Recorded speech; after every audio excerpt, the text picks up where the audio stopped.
Isn't it absolutely wild that you can look back on the past 5, 10, 15, even 20 plus years of your life and just recognize that so many things that you did, you realize maybe were mistakes or that you didn't actually want to do them.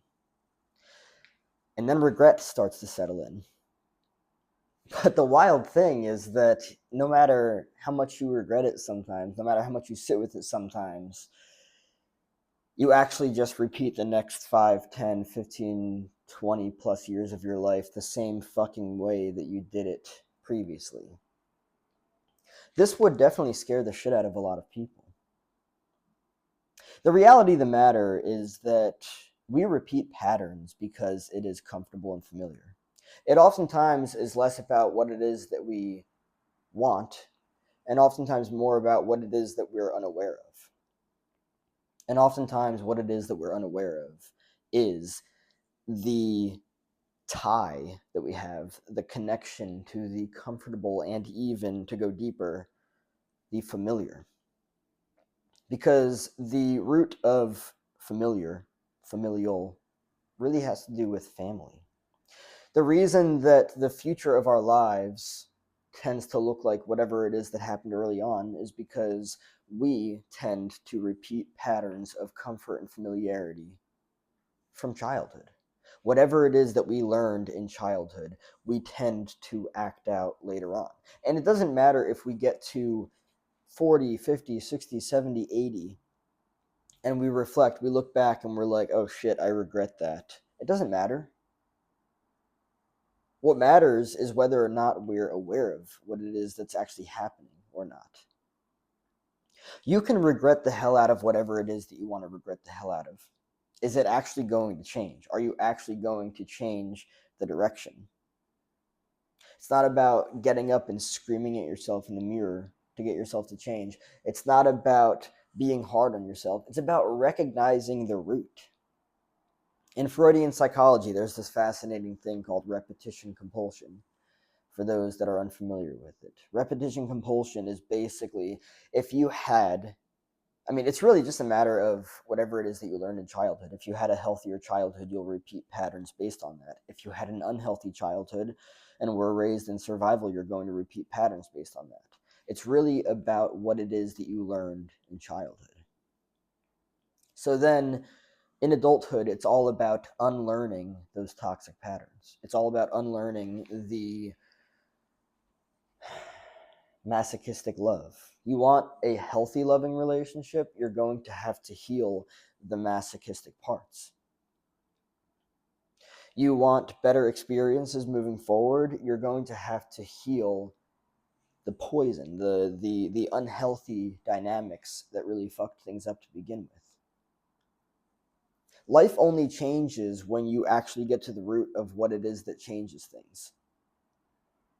And you can want change all you want, but if you don't understand what it is that fucked everything up to begin with, your life's not going to change. Like, that's the reality of it. You see these people out there that push themselves and push themselves and push themselves and push themselves, and they still don't change. Oftentimes, what it actually has to do with is a lack of healthy boundaries. If you find yourself relapsing, if you find yourself going all the way sober into an all or nothing dynamic, because you were emotionally stagnated very early on in childhood and you see things in a black or white way. And so previously you had problems with maybe a substance and you got to a really unhealthy point. Maybe the solution to that is to not get it out of your life entirely. And let's use, I don't know, alcohol as an example, because I think that's a pretty decent way to look at it. Alcohol is not the problem. A person's lack of healthy boundaries are. A person becomes, and I don't like this word because I personally think it's bullshit. A person becomes an alcoholic not because alcohol is bad. Alcohol is not good or bad or right or wrong. It's just alcohol. It's a substance. If you consume it in moderation with healthy boundaries, you won't have a problem with it. People that have problem with alcohol, they have a problem with it because they lack healthy boundaries. they don't have the stopping point. They just keep going. And then they end up in red territory. You can change your life by getting to the root of whatever it is that fucked you up and having the healthy boundaries, having the individuation, having the differentiation. All of that stuff can transform your life.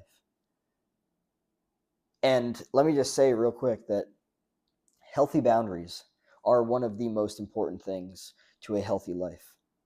Because if you lack healthy boundaries and you have a relationship, the likelihood that you're going to cheat on your partner is very high.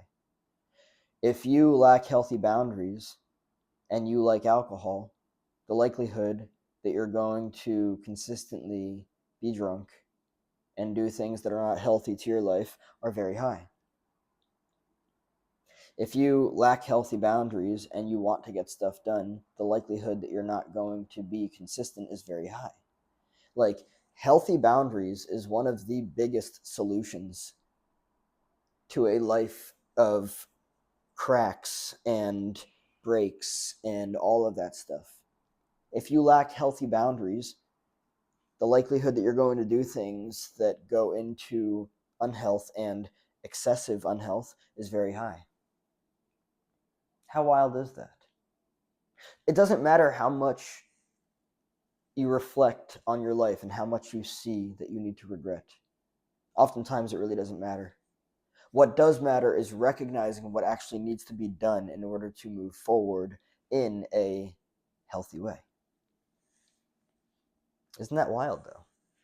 Isn't that absolutely wild? That you can actually come back to the same thing that you find yourself regretting over and over again, countless times. But then not recognize that the solution is probably recognizing that you need to stop doing something, or you just need to do it less. Do you find yourself stuffing yourself with food? Do you find yourself getting excessively full? A lack of healthy boundaries.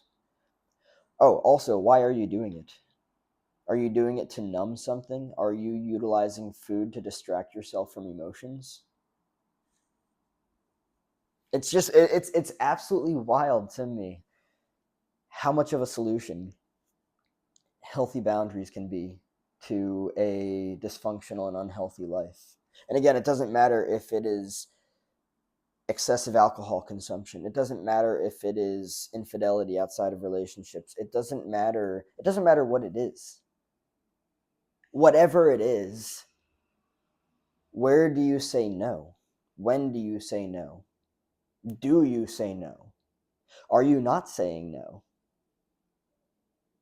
Do you recognize that if you don't stop doing something that is unhealthy, it can damage you over the long run? Do you also understand that having healthy boundaries leads you to actually stopping?